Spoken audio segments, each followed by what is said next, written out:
Welcome and thank you for joining us this afternoon for our webinar, Individual Homelessness in a COVID-19 World Part 2, Local Perspectives on Addressing Homelessness.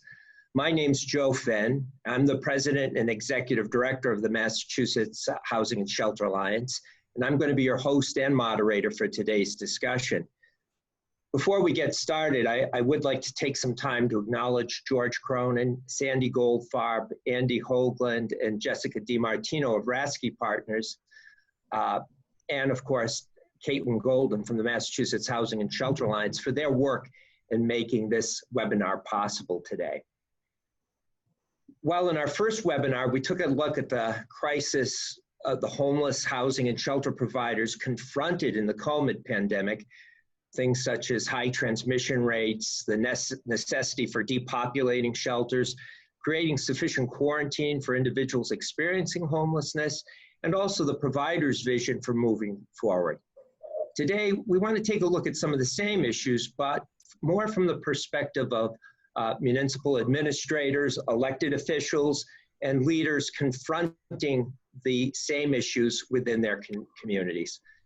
You know, and during the pandemic, Mahasa had noticed that in the midst of this crisis, wherever you had prompt, compassionate, and effective responses, there usually was an engaged local leadership within those communities, those who were stepping up to the plate to address the homelessness issue for what it was, a public health crisis. Now, today gives us a unique opportunity to learn more about such responses and to hear both the vision and concerns of some of those leaders. And so it's a real honor for me to introduce to you our webinar panel for today. First, City Manager, just as when he was in the Senate, starting with the A's, I guess, but City Manager Edward M. Augustus. He was appointed the City Manager of Worcester in January of 2014. And during his tenure there, he's forwarded an economic renaissance of the city that should be noted that it's inclusive of all people. A long career in public service, he also served 2 terms in the Massachusetts State Senate, representing Worcester's 2nd District, where he was a great champion for permanent supportive housing for those persons experiencing chronic homelessness.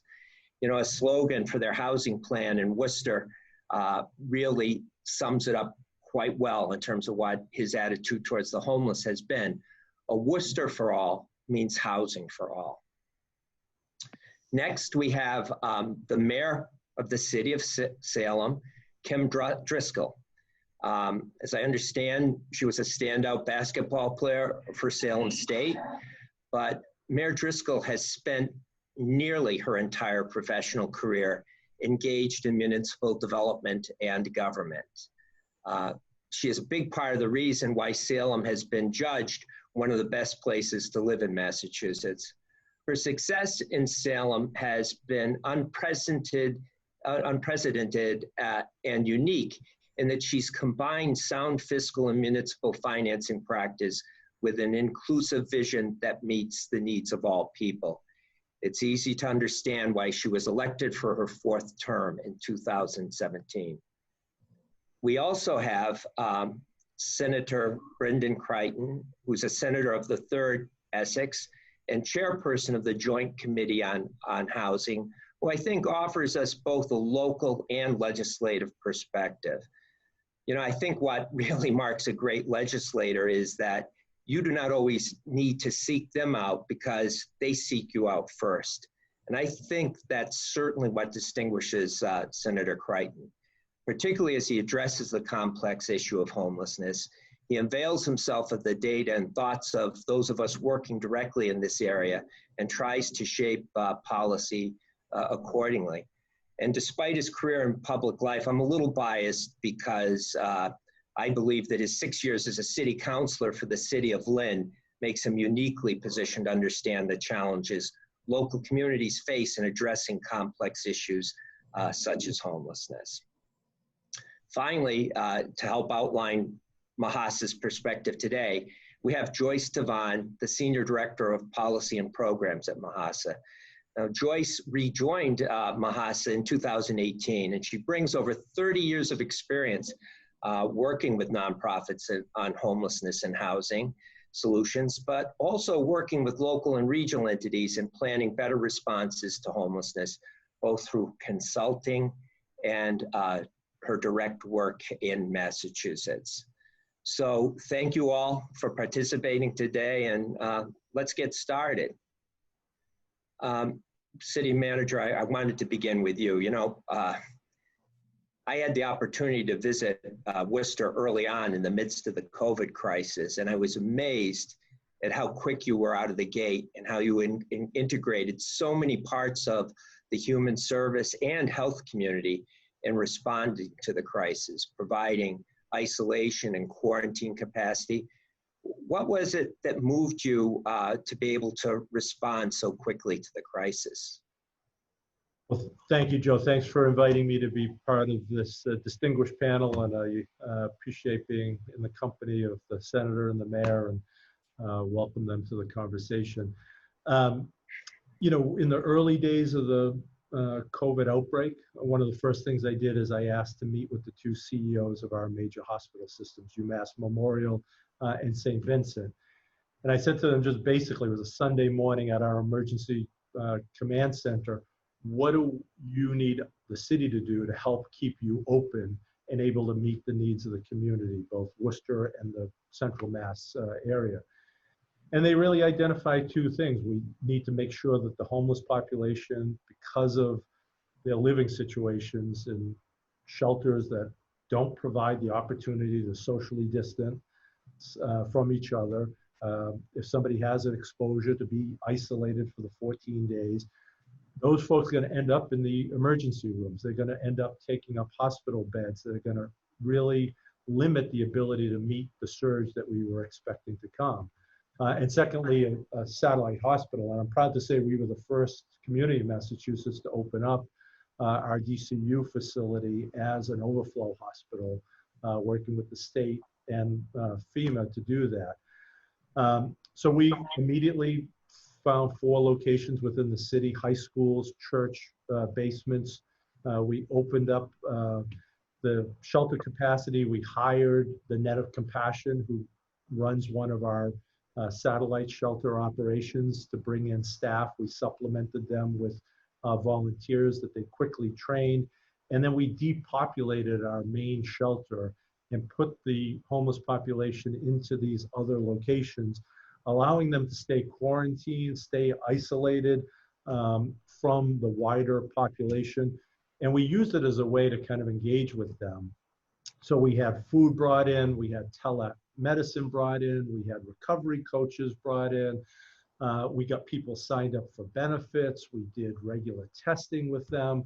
And I'm proud to say that before we closed that last shelter, 42 people who were in those shelters are now in permanent housing or in a recovery bed. They did not return to the main shelter or to the streets. We were able to use that period of engagement with them to get them to a better place, to get them on a better path. And I'm proud to also say that while we did have exposures and positive cases amongst the homeless, no one died. None of our homeless community died, and our hospital remained open, and we didn't have the kind of overflow situations that we were seeing in Italy before things really hit here, and that we desperately wanted to make sure we avoided in Massachusetts and Worcester in particular. So we had one shelter that was for the positive, homeless community that had some of our medical professionals staying literally overnight with them, providing services. When that population got too big for that location, we took over half of the DCU. So our field hospital, we split in half for COVID patients that were referred from the hospitals, and then half for our homeless population, which really allowed us to provide all of their medical needs after their positive diagnosis, while still engaging them with all the other needs that they had. So I think it was successful. We were able to get some of our most vulnerable population through the thick of the crisis while getting many of them to a better place. You know, as I said, I did see some of it, and I was really so impressed with the engagement you had of UMass and the local health community. Was pretty amazing. You know, Mayor Driscoll, it was interesting that you were very quick to respond as well, but it was interesting for us at Mahasa because it became immediately apparent to us after speaking with some of the providers in the North Shore that you had really stepped up in terms of engaging another number of other jurisdictions or communities in a collaboration of sorts. Can you describe for us more about what led you to respond, but also, you know, why you chose to reach out to those other communities? Yeah, sure. Happy to, and great to be joined on the panel with Ed and Brendan and Joyce, and thanks for bringing attention to this.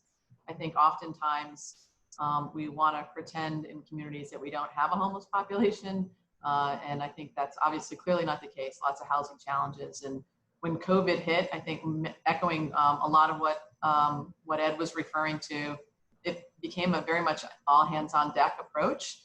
I'm really grateful that we have LifeBridge as a terrific partner here to work with, and we've had a strong ongoing relationship with LifeBridge around our homeless community and work together in close partnership in a number of areas.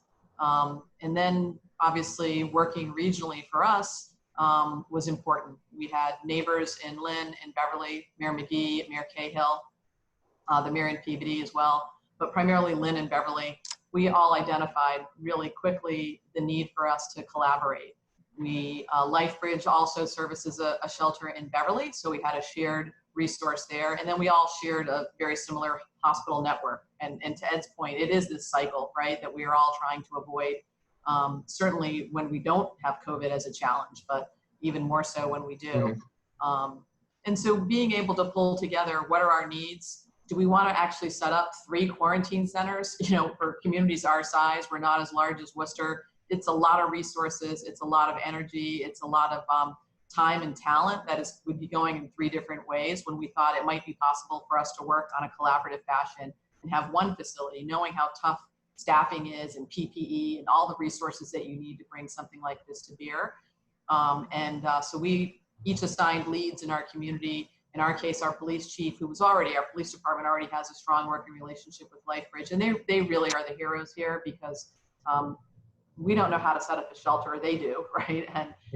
And we needed to collaborate and work together and understand beyond just the physical space and the physical space needs, what are the services that we're going to need to bring together? And that involved the Lynn shelter and the Lynn Community Health Center and the North Shore Community Health Center as well. So there were a lot of partners that made up this team effort once we identified a location. So we were able to use when school was out of session, we identified the high school gym as a site for us that would make sense. It was certainly big enough to accommodate 3 communities population. And for us, it was that space in between. We too, thankfully, did not have COVID positive patients or COVID positive residents within our homeless community because of this vigilance and the ability to get the social distancing that we needed at the time. And we're grateful to be able to bring resources to bear. So we had a little bit of the Lynn Community Health Center staffing involved. We had a little bit of our local EMS providers involved. We relied on services from all of our public safety personnel. Home Depot came in and said, we'll help build out the facility, right, to help us understand how to provide some privacy and some spaces that in a gym, you know, how do you make that a place that will work?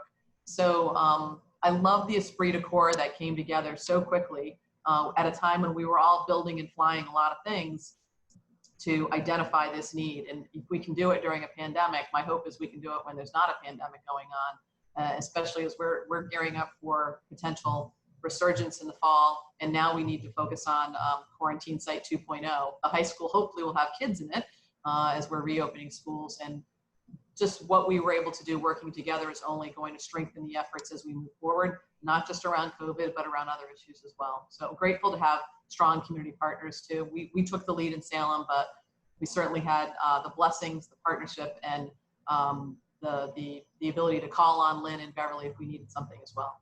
So those 2 leaders were great.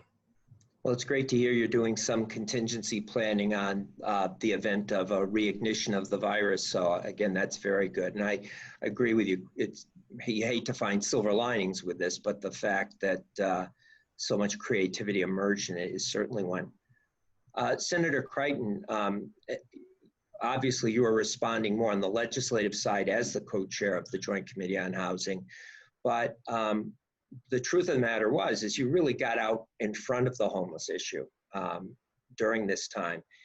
Can you give us some insight into what was driving you, what your thoughts were early on as this pandemic unfolded and you responded in the manner that you did? Yep, absolutely. Thank you, Joe.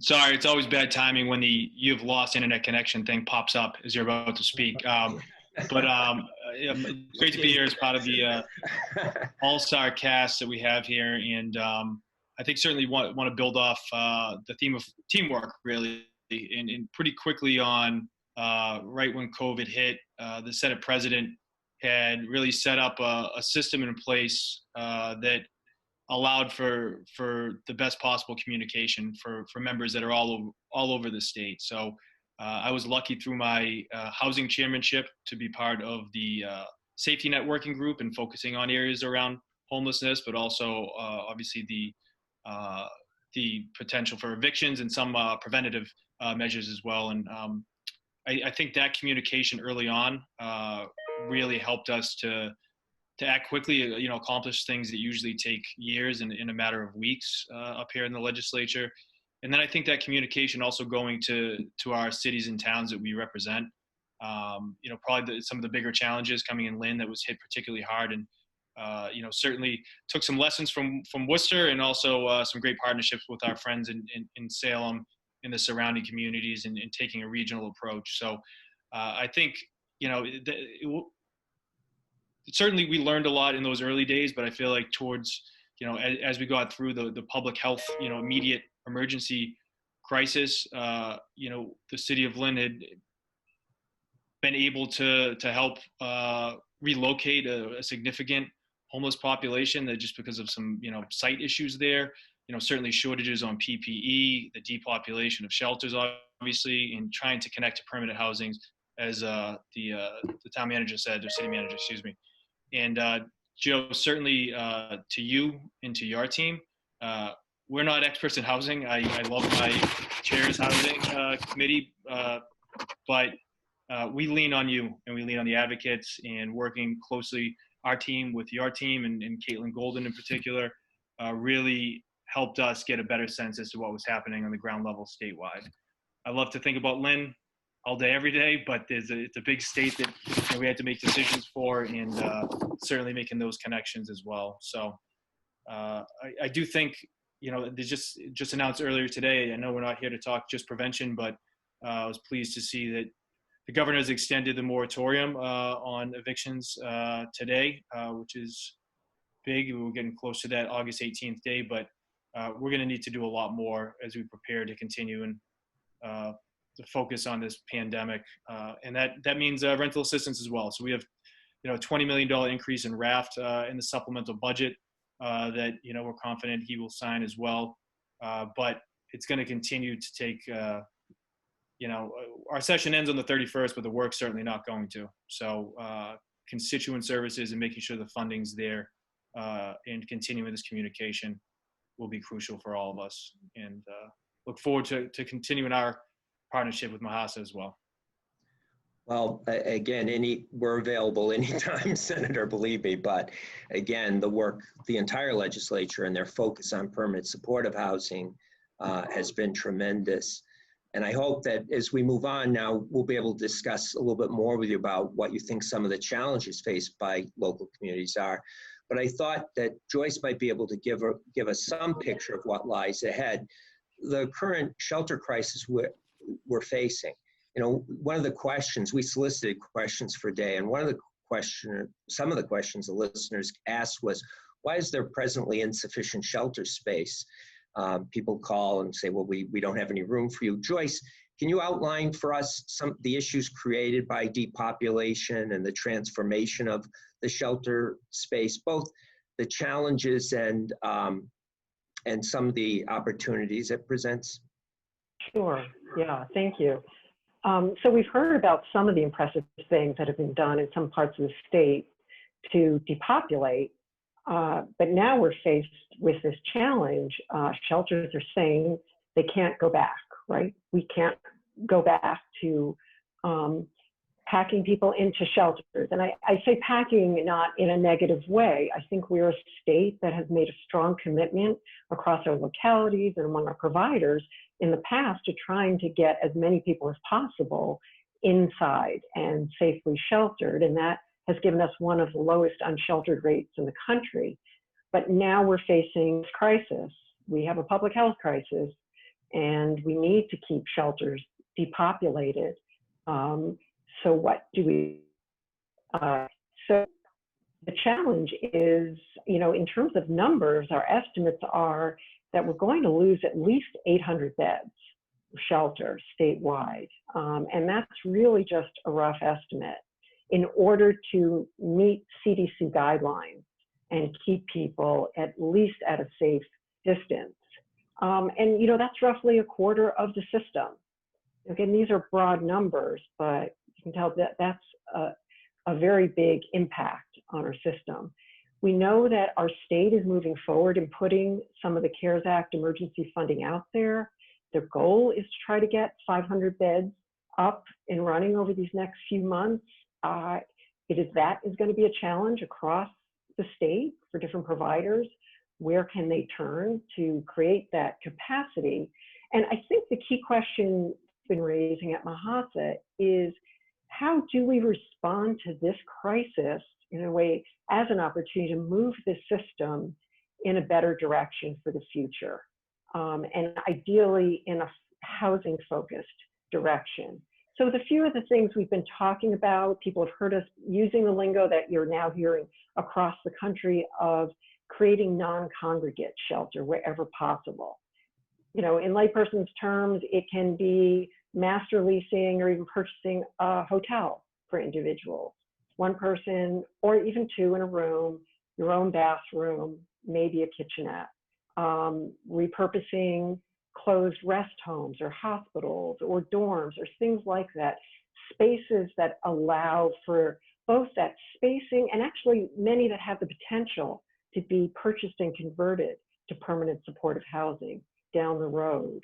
And secondly, really looking at the other housing pathways. So City Manager Augustus talked about the efforts they made in Worcester and coming out of that crisis and at least ensuring that 42 people did not return to shelter. So how do we build on those kinds of efforts as well to get people rehoused?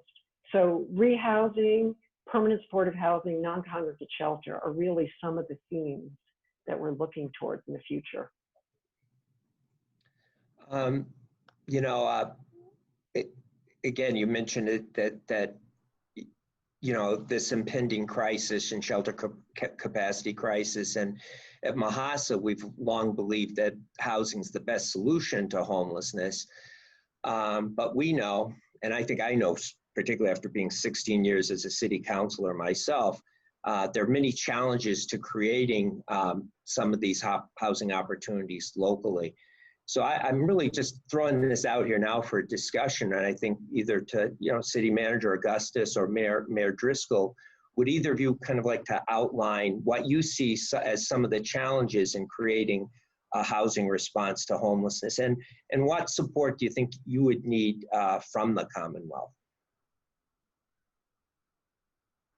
I'm happy to start, and certainly would love to hear Ed's thoughts as well. I mean, I do think there's some struggles.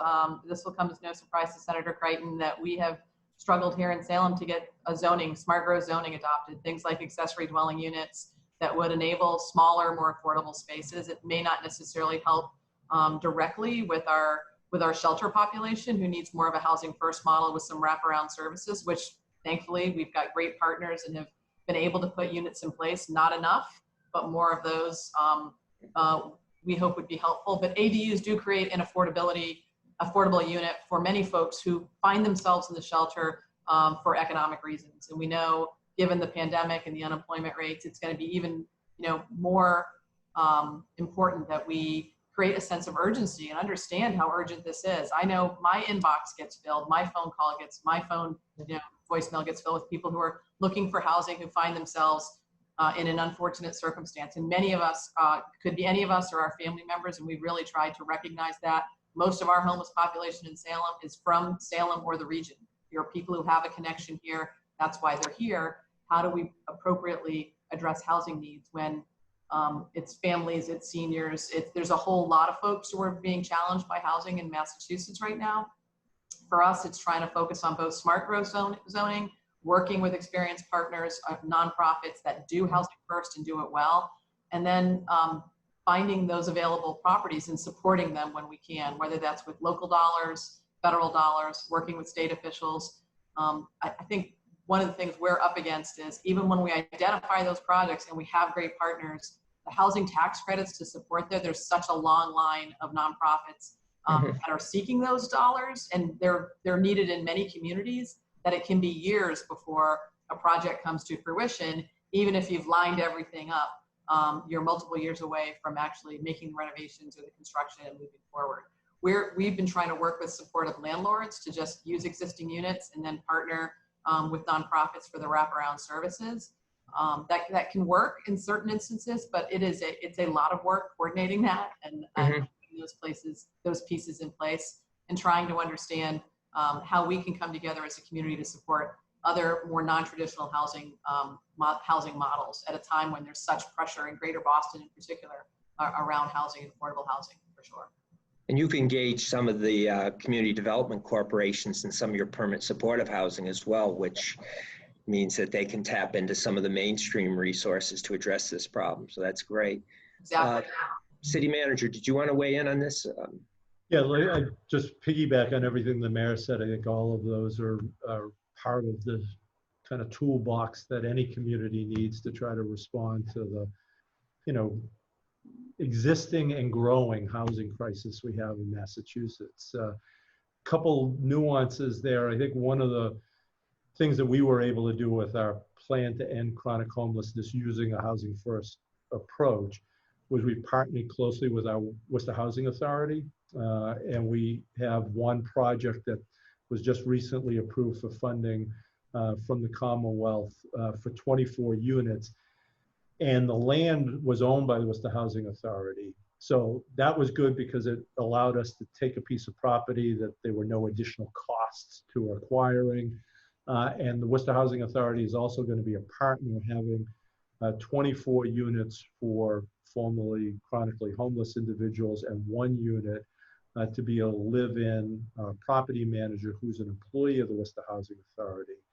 And that piece is really critical because the Worcester Housing Authority over the last 10 or 15 years have really created a very solid presence in our community. They've become great kind of managers of their property portfolio in Worcester. So housing can be a challenge sometimes, particularly for the formerly homeless individuals. It gets neighborhoods nervous about what it's going to mean for their quality of life, for their home values.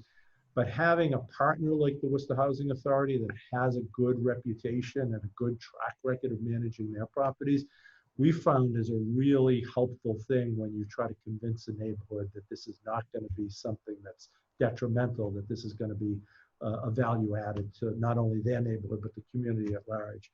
The other thing I'd say is we also found that there were a number of individuals. Worcester's a city with a lot of 3-family homes.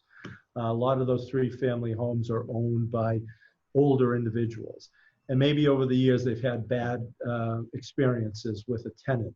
And the elderly person doesn't want to rent anymore because they just don't want to go through that experience again.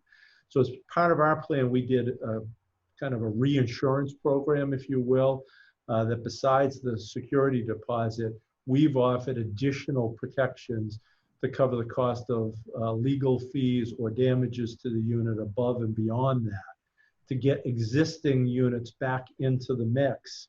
That obviously is a lot cheaper than building new units, but people, because of previous experiences, haven't wanted to rent to this population. And so we've had some good luck opening up some of those units, which those tend to be particularly good for families because they're multi-bedroom units.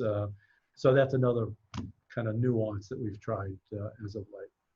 Well, we're very excited about the Worcester Housing Authority's project, particularly because it's a look at the modular construction, which is far less costly as well. And of course, we have been speaking about that quite a bit. So, and the other thing is a lot of local housing authorities help in different ways, but I think this is one of the first local housing authorities to actually build something new for specifically this population. So it's going to be very, very interesting.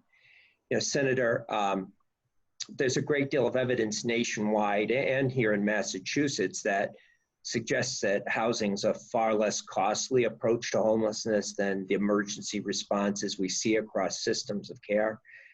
And believe me, we know right now you're facing a number of serious issues up on the Hill, and a lot, particularly concerns around the budget, things like this. But where do you see housing fitting into the equation long term? Thanks, Joe. Just building off the mayor and city manager, I think there's some things that we can do that just don't cost any money, to be frank. So when we're talking about smart growth policies, certainly, Mayor, I am committed to getting something done, and I know the clock is ticking, but we need to. And then when we talk about, you know, some of the stuff that was in the economic development bill in terms of public housing and housing authorities, allowing them more flexibility to borrow off of their assets to build. I mean, we want these are the folks that do it the best, but for far too long we have not seen you know, projects built, and need to give them more flexibility. And then, I mean, I hate to say it, just chasing the money and making a case for it. We were able to get $5.8 million in the supplemental budget recently for organizations that are putting together supportive housing projects. You know, that needs to continue. And I think you said it best, Joe.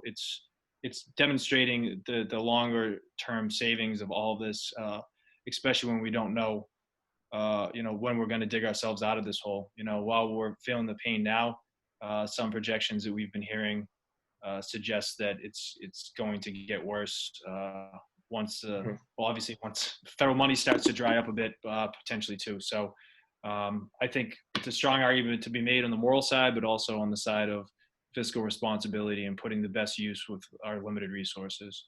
Yeah. So look forward, again, not to keep diving back to our experts, but we're going to need your help definitely to make the case and to make sure we're well armed with all the facts. As we move a little bit back to the process, I imagine locally with different things, we did solicit questions from participants, and one that really stood out comes from some of those community-based organizations that were operating in jurisdictions or communities where there was no prompt response, and in some cases, no response. They often faced indifference from local officials or town committees on funding and achieving pursuit of shared outcomes or goals. I know sometimes there can be, you know, differing relationships between nonprofits and local jurisdictions or whatever, but could any of you provide suggestions on how agencies can create better relationships with the town or city officials to address some of these homeless challenges? I know, Mayor Driscoll, you've given a lot of thought to this in the past, but any ideas or thoughts, impressions? For sure. I'll offer some of the things I think have worked for us here. I think one is making sure we're communicating not just when there's a problem or a crisis or something that needs to be solved, or a neighborhood complaint, which we get all of those, trying to have an ongoing relationship with our nonprofit partners in the housing field, particularly LifeBridge, where there is a shelter, and being honest about what's working well and what's not working well, and seeing where we can bridge those challenges in a way that sort of understands where the lanes are and how we can work together to address items when they arise. But that we communicate all the time, right? So we've got monthly, you know, high-risk task forces that get together. We're reviewing data. We're trying to be responsive and proactive at the same time, and recognizing that it's not always going to work perfectly, but we're still going to need to talk to each other. And it's evolved. I mean, if I went back several years, we didn't have a great relationship with the shelter, you know, and there was this tension between not wanting to call the police department or not wanting to engage, and that is completely a 180 now. We work really closely together. When there are issues, you know, they're calling us to let us know, hey, this is a problem, and we want to work on it together. And that aided us through this COVID effort when we had to move quickly and assemble teams, that there was some natural trust that was built in. I think that doesn't come easy. It really does take hard work to be intentional around wanting to work together. As I've said, our homeless residents are people who have a connection to our community or our region, and we need to value the fact that we have partners that want to work and provide services and help members of sometimes our most vulnerable members of our community. And if we can approach it from that way, where we're going to try and work on this together, don't think we're going to solve it alone, and we don't think you're going to solve it alone. It I think can really inform a positive relationship. As city manager as well, I kind of know what you've put into it and the work that you've done in Worcester related to this issue. But what would you suggest to the folks who are listening today who've struggled with these kinds of relationships? Well, I think what you just said is exactly right. You need to have an actual relationship. It can't be just transactional. It needs to be a true relationship. And when we put our chronic homelessness plan together, we had all of those folks at the table. It wasn't the city hatched a plan and then delivered it to them or vice versa. It was, hey, this is our problem. This is our challenge as a community. What role are all of us going to play in solving that? Because that's the only way it actually happens. And, you know, there were very frank conversations, difficult conversations, you know, agreement to disagree about certain aspects of the past or even the present, but unified and moving forward with a plan that everybody knew what their role and responsibility in executing on that plan was. And, you know, I think that's the hard work that you can't fake.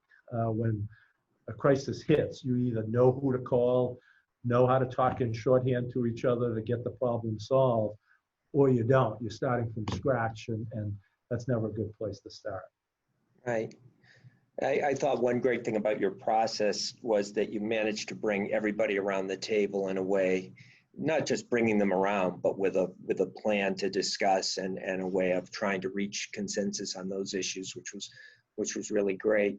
But Senator, I know you've had a lifetime of constituent services and local municipal work in the city of Lynn and the like. What would you recommend to some of these agencies that are asking this question? Thanks, Joe. Now I feel a bit old. I thought I was a young man. In a lifetime. No, so this is just kind of build off the points made previously. I think you know, one thing it's always challenging and helpful is providing accurate information to local officials. And I count myself as a former city councilor. You know, not having your focus on only that one issue. You're answering constituent calls. You're doing a million other things. And you know, there are a lot of myths on housing policy. There's a lot of myths on homelessness, on wraparound services, and it's so easy, I think, sometimes as an elected official or you know, any official to get you know, a handful of phone calls from people outraged about something and letting emotions take over and saying, you know, we can't do this. It's too tough. It's too tough. You know, if you dive into the policy, if you get, you know, experts around the table and educate and have a calm discussion on it, you know, I think that's how you're able to you know, help get rid of the stigma that unfortunately, you know, surrounds the issue of housing, really to our detriment. So I think dispelling the myths, getting the information out there accurately, and I guess controlling the message too, especially when you're in a crisis situation like we're facing now. I guess both the housing crisis and the pandemic is that you can't let someone else run away with the message. It's really hard to rebound from that. As we move into the later part of this, I think one of the our questions that was articulated to us by more than one person is that many of the people out in the Commonwealth recognize that there's a considerable amount of resources in CARES Act dollars. And of course, we all believe that that needs to be spent in an efficient and effective way. And Joyce, I was thinking you might be able to, as we discuss this a little bit further, you might be able to outline some of this for us and again, some of the complexity associated with it. Sure. So it's true.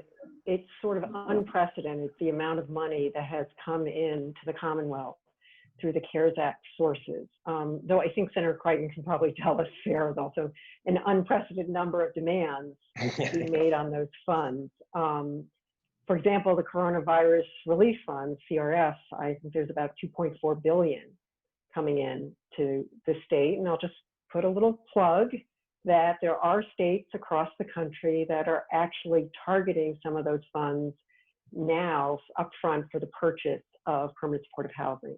Things like hotels that were used as shelter to be converted now and purchased and turned into housing.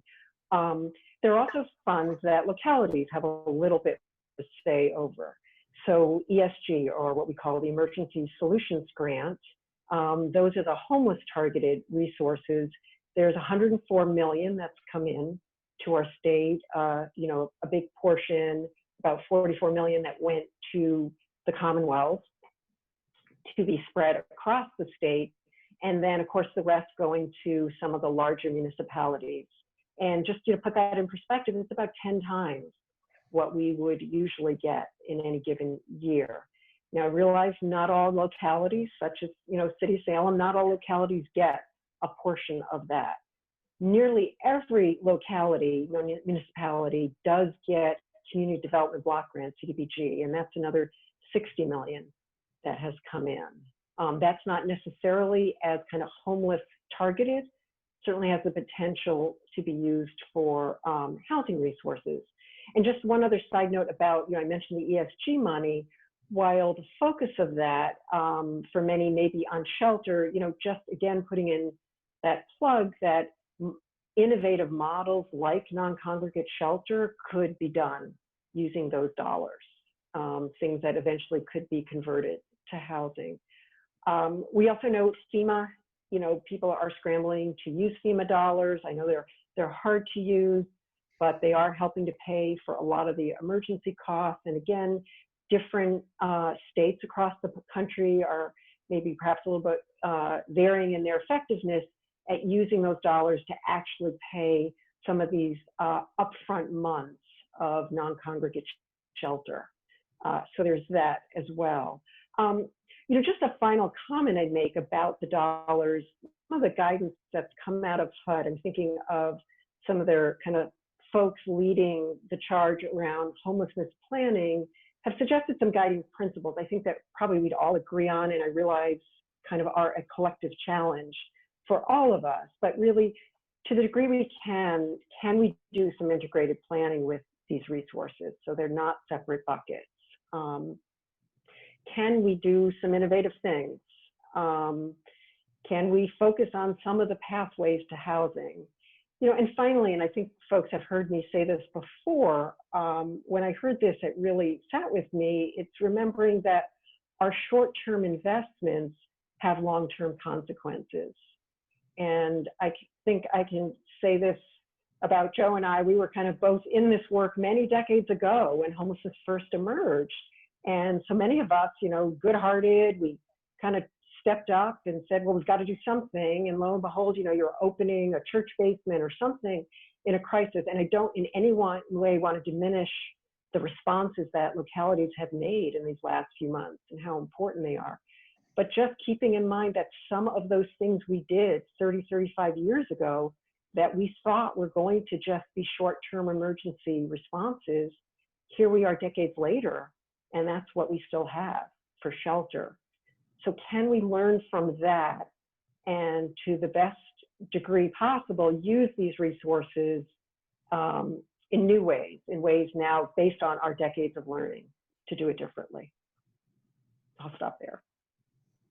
Yeah, it's, you know, it's interesting that oftentimes, specifically when I'm speaking with policymakers and being at this particular end of my life at this point, having spent 30 to 35 years around the whole homeless issue, and I keep saying, one of the things that I often say will be, how do we avoid making the same mistakes we made about 40 years ago?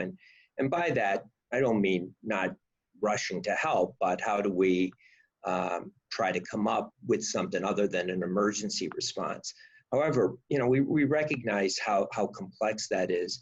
But the person who sent in this question really, I thought, articulated it well, because I think it recognized some of this complexity and recognizing the tremendous needs that you are facing as leaders in your community. But it was articulated this way: of the money you're receiving, how are you making your decisions about allocation, given the broad potential scope of need?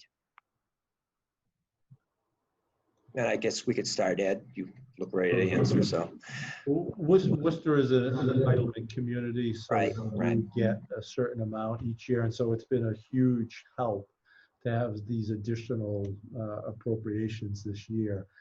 So we have a structure, we have a staff that work on, with all of our community partners on this. There's an advisory board that's made up of the community that vet all of these requests that come in. So we do have kind of a process to look at all of these things and to involve the community and make sure whatever directions we're moving in reflects what the community thinks are the priorities and needs. But it is going to allow us to do a lot more than we would normally be able to do. So it is an opportunity to kind of, take a quantum leap, if you will, having the equivalent of several years worth of funding all in 1 year. Really is a unique opportunity, probably unlikely to come along again. So how do we make the most of it? How do we put ourselves in a situation that, has less people that we're dealing with as part of our homeless population? One concept that we're looking at are tiny homes, creating a tiny home village that really provides for some different opportunities. We know, some of the folks, particularly in the chronic homeless community, have different needs, and sometimes it solves the issue with, being separate and isolated during a time of COVID, because you have your bathroom, you have your kitchen area, your living area separate and distinct from everybody else. So that certainly is part of the solution. But sometimes people want that privacy. They don't want to be in the congregate settings that some of our single room occupancy or some of our other housing settings. So it just gives more options to meet the various needs of our homeless population. And we are also using this as an opportunity. There's been a real kind of gap in terms of the number of case managers that we have out there, engaging with folks. They may be in the front door of the shelter system through our triage center, or they may be in an encampment. And they're particularly difficult to engage and connect with services. So having those outreach workers, folks who can go out there, meet people where they are, work with them, build that trust, build that relationship, and then bring them into whatever the most appropriate setting. Even if they don't want to come through the very elaborate, well thought out system we designed, it just doesn't work for everybody. So we need to meet people where they are. Yeah, it's smart. Methods to reach out and engage with them. And these dollars are helping provide us those opportunities. Mayor, would you like to respond? I know your funding situation is a little different than Worcester's as well, but. We do not have the same size of the resources. And I think there's definitely pressure on the greater Boston rental market here, where we see SROs coming offline, and places that were keeping people like one step away from homelessness are, because of the strong housing market, those are becoming less available, being sold. So we're trying to partner not only with our CDBG dollars, but thinking about our CPA dollars and other ways that we can support housing. We, for the first time ever, are offering our own sort of rental subsidy program and more assistance for things like first, last, and security payments for folks who are in a position to move out of homelessness or find more stable housing. It's a real struggle. There are not enough dollars to support all the needs, so we definitely need to be more strategic. I love what Joyce was saying, thinking about that from the standpoint of saying no is hard, right? Instead of distributing lots of little amounts of money, is it better for us to really put a big down payment in one particular area? And I think that's hard in municipal government. I think that's hard when we have such a varied housing need within our community. But the extra resources will help for us, additional outreach workers, ways that we can partner programs and build people. I think the talent pool, we saw it during COVID. I mean, folks were willing to work in a quarantine site.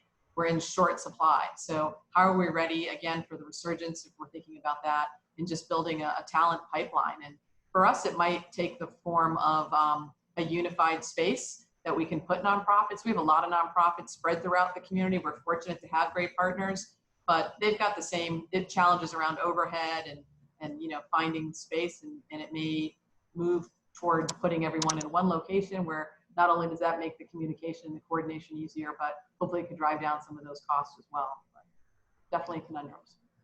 Senator, I can give you kind of the chance here to kind of wrap this up with it in the sense, and again, I know based on even how grateful we were for what was in the supplemental in terms of kind of as a priority statement, but I don't know if you wanted to add anything to this discussion at this point.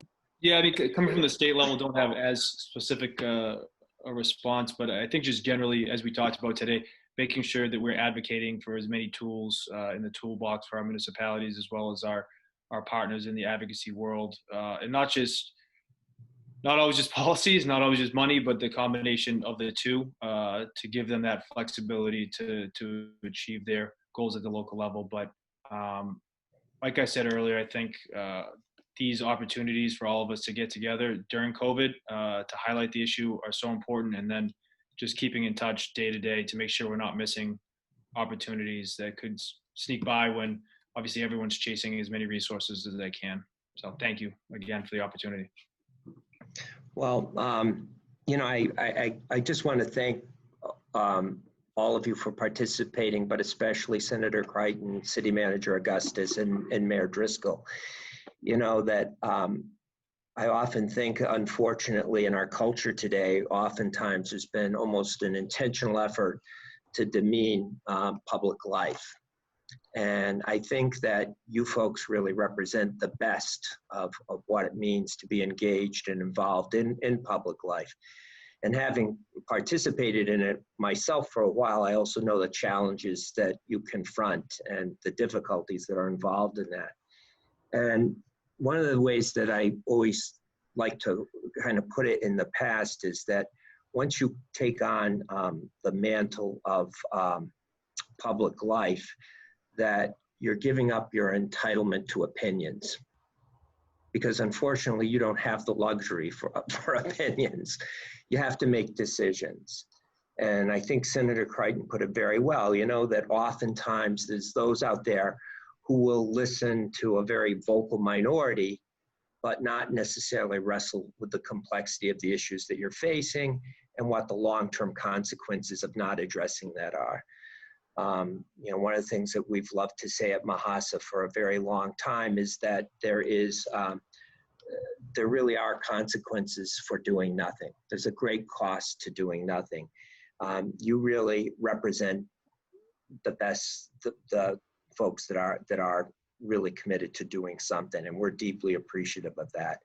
I don't know if you have any last words that you'd like to finish with or wrap up with. Feel free, but. I just thank you, Joe, for all your work and advocacy and advice and counsel over the years in the various roles I've had. And, thank you to Mahasa and all your members for all that you do to, really be the conscience of those of us who are in public positions to do the right thing, to do it using facts and data and best practices. We can only do our job if you do your job, and you're doing your job very well, and we appreciate it. So thank you. Thank you very much, Senator and the Mayor, for sharing the time with me. Great. Well, with that, we've just about come to the end of it. So again, I would also take a moment to thank all of our panelists. I do want to let you know that this has been recorded and should be accessible sometime later this week, hopefully. But again, thank all of you for participating today. Thank you, and please all take care. Thank you. Thanks.